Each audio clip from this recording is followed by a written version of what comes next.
بدقسمتی کہہ لو کہ مولانا مکی صاحب کا کوئی بیٹا ہے نہیں.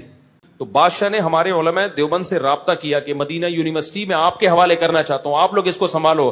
ہمارے علماء نے کہا نہیں, اللہ نے آپ کو وسائل دیے, ہم اب ادھر ہی ہندوستان پاکستان میں مدارس کی حفاظت کریں گے, یہ آپ ہی چلاؤ اس کو. تو اس کے بعد پھر کیا ہوا, جب علماء دیوبند کا انفلوئنس ختم ہوا تو پھر دوسرے لوگوں کا انفلوئنس اس میں بڑھ گیا.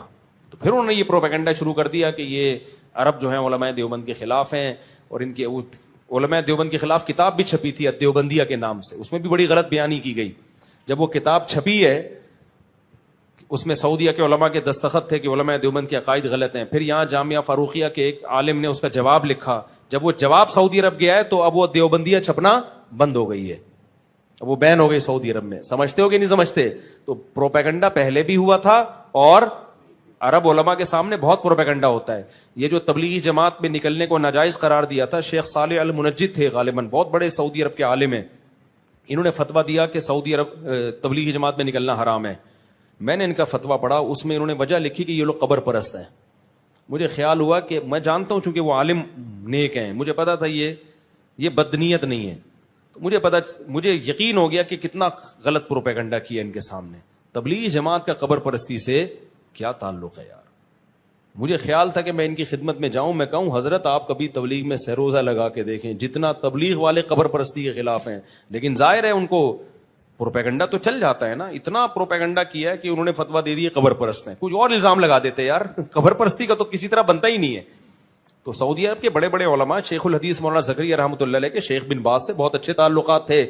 جب شیخ الحدیث مولانا زکریا رحمۃ اللہ علیہ نے کتاب لکھی ہے نا داڑھی پر, تو شیخ بن باز نے اس کتاب کو چھپوا کے پورے سعودی عرب میں پھیلایا.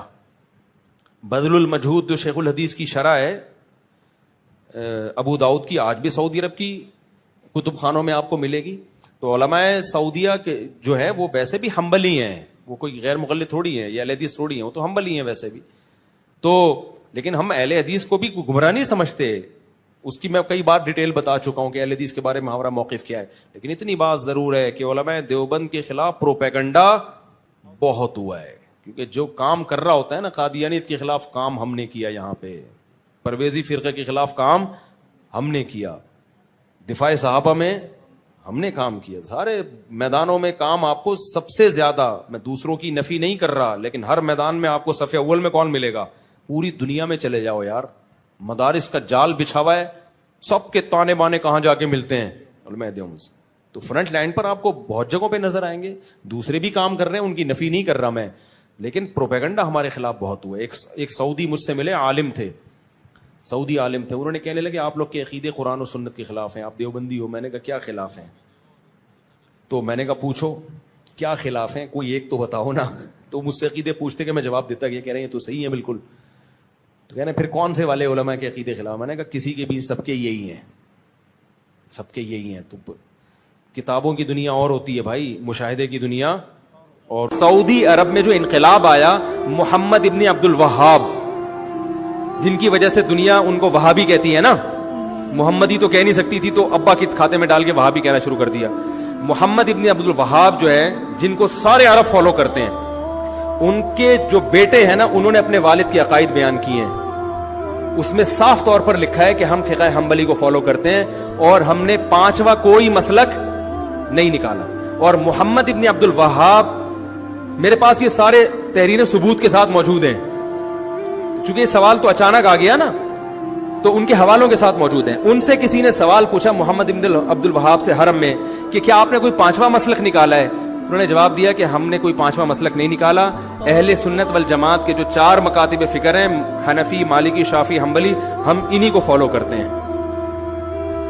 آئی بات سمجھ میں؟ اور اس میں ہم فقہ حنبلی کو فالو کرتے ہیں, اور ہم ان تینوں کو, چاروں کو برحق سمجھتے ہیں. یہاں تک کہ ان کے جو بیٹے ہیں نا محمد بن عبد الوہاب کے, ان کے فتاوی میں یہ بات لکھی ہے, انہوں نے کہا کہ ہم ابن تیمیہ رحمہ اللہ تعالیٰ کو مقتدی اور رہبر سمجھتے ہیں, مگر ابن تیمیہ نے چاروں مذاہب کے خلاف اگر کوئی فتویٰ دیا ہے تو ہم اس میں ابن تیمیہ کو فالو نہیں کرتے. اس میں انہوں نے یہ بات بھی لکھی ہے کہ 3 طلاق کا مسئلہ چونکہ چاروں فقہا کے خلاف ہے ابن تیمیہ کا, اس مسئلے میں ہم نے ابن تیمیہ کی رائے کو مسترد کر دیا ہے. تو محمد بن عبد الوہاب وہ بھی حنبلی تھے, ان کے بیٹے نے تو باقاعدہ کتاب لکھی ہے کہ جو چاروں مذاہب میں سے کسی ایک کی تقلید کرتا ہے, تقلید کے الفاظ ہیں, ہم اس پر رد نہیں کرتے اور ہم فقہ حنبلی کو فالو کرتے ہیں. ابن تیمیہ رحمہ اللہ کو عرب لوگ بہت زیادہ مانتے ہیں, تو انہوں نے کہا ہم ابن تیمیہ کے فالوورز ہیں, لیکن ابن تیمیہ رحمہ اللہ نے چاروں فقہ کے خلاف اگر کوئی بات کی ہے تو ہم اس میں ابن تیمیہ کے قول کو رد کر دیتے ہیں. پھر انہوں نے 3 طلاق کی مثال بھی دی ہے. انہوں نے سمجھ رہے ہیں کہ نہیں سمجھ رہے؟ یہ ہے.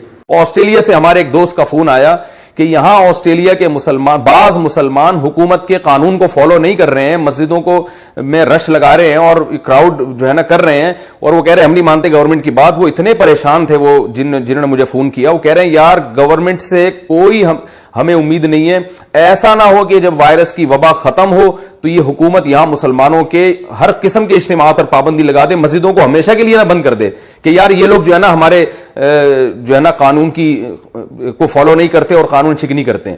مجھے انہوں نے کہا مفتی صاحب اللہ کا واسطہ, اللہ تعالیٰ حضرت مولانا مکی صاحب کو جزائے خیر عطا فرمائے, انہوں نے حرم سے ایک آڈیو ریکارڈ کر کے ہندوستان کے علماء کے پاس بھیجی کہ بھئی دیکھیں آپ لوگ حکومت کے قانون کو فالو کریں, اور الحمدللہ کر رہے ہیں وہ.